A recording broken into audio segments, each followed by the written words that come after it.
ನಮಸ್ತೆ ಪ್ರಿಯ ವೀಕ್ಷಕರೇ, ನಾನು ನಿಮ್ಮ ಇಂದ್ರೋಜಿರಾವ್ ಆಟೋ ಯೂಟ್ಯೂಬ್ ಶಿವಮೊಗ್ಗ ಚಾನಲಿಂದ ಮಾತಾಡ್ತಾ ಇದ್ದೀನಿ. ವೀಕ್ಷಕರೇ, ನಾನೀಗ ಕುವೆಂಪು ರಂಗಮಂದಿರಕ್ಕೆ ಬಂದಿದ್ದೀನಿ. ಕಾರಣ, ಇವತ್ತಿಲ್ಲಿ ಸಾಹಿತ್ಯ ಹುಣ್ಣಿಮೆಯ ಕಾರ್ಯಕ್ರಮ ನಡೀತಾ ಇದೆ. 251ನೇ ತಿಂಗಳ ಸಾಹಿತ್ಯ ಹುಣ್ಣಿಮೆ ಕಾರ್ಯಕ್ರಮ ನಡೀತಾ ಇದೆ.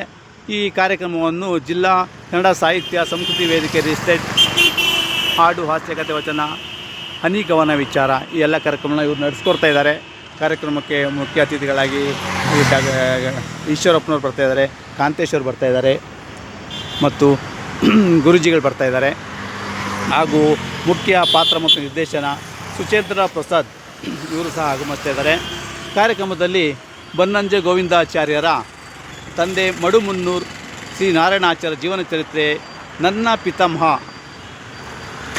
ವೀಣಾ ಬನ್ನಂಜೆ ಕೃತಿ ಆಧಾರಿತ ನಾಟಕ ಇದೆ ಮತ್ತು ಕವನ ವಾಚನ, ಹನಿಗವನ ವಾಚನ, ಹೊಸ ಪ್ರತಿಭೆಗಳ ಅನಾವರಣ, ನಾಡಗೀತೆ, ಸಾಮೂಹಿಕ ಗಾಯನ, ಮಕ್ಕಳ ಸಂಗೀತ ಕಲರವ, ಹಾಡು, ನೃತ್ಯ ಹೀಗೆ ಇನ್ನೂ ಅನೇಕ ಕಾರ್ಯಕ್ರಮಗಳನ್ನು ನಡೀತಾ ಇದೆ. ಎಲ್ಲರೂ ಸಂಜೆ 5 ಗಂಟೆಗೆ ಬನ್ನಿ ವೀಕ್ಷಕರೇ. ಸ್ಥಳ ಬಂದು ಕುವೆಂಪು ರಂಗಮಂದಿರ. 5 ಗಂಟೆ ಕಾರ್ಯಕ್ರಮ ಸ್ಟಾರ್ಟ್ ಆಗುತ್ತೆ. ಸಂಜೆ ಮತ್ತೆ ಬಂದು ನಾನು ನಿಮಗೆ ಇನ್ನೊಂದು ವೀಡಿಯೋ ಮಾಡಾಕಿ ಈ ಸಾಹಿತ್ಯ ಹುಣ್ಣಿಮೆ ಬಗ್ಗೆ ವಿವರ ಹೇಳ್ತೀನಿ. ಯಾವಾಗ ಶುರುವಾಯಿತು, ಯಾಕೆ ಶುರುವಾಯಿತು, ಏನಿದ್ರೆ ಅರ್ಥ ಅಂತೆಲ್ಲ ಕಾರ್ಯಕ್ರಮ ವೀಕ್ಷಕರು ಆಯೋಜಕರು ಇರ್ತಾರಲ್ಲ ಅವ್ರನ್ನ ಭೇಟಿ ಮಾಡಿ ಅವರಿಂದೆಲ್ಲ ತಿಳ್ಕೊಳ್ಳೋಣ ವೀಕ್ಷಕರೇ. ಸಂಜೆಯಲ್ಲಿ ತಪ್ಪದೆ ಕುವೆಂಪು ರಂಗಮಂದಿರದಲ್ಲಿ ಕಾರ್ಯಕ್ರಮ ವೀಕ್ಷಣೆ ಮಾಡಿ. ಓಕೆ ವೀಕ್ಷಕರೇ, ಅಲ್ಲಿವರೆಗೆ ಎಲ್ರಿಗೂ ಶುಭವಾಗಲಿ.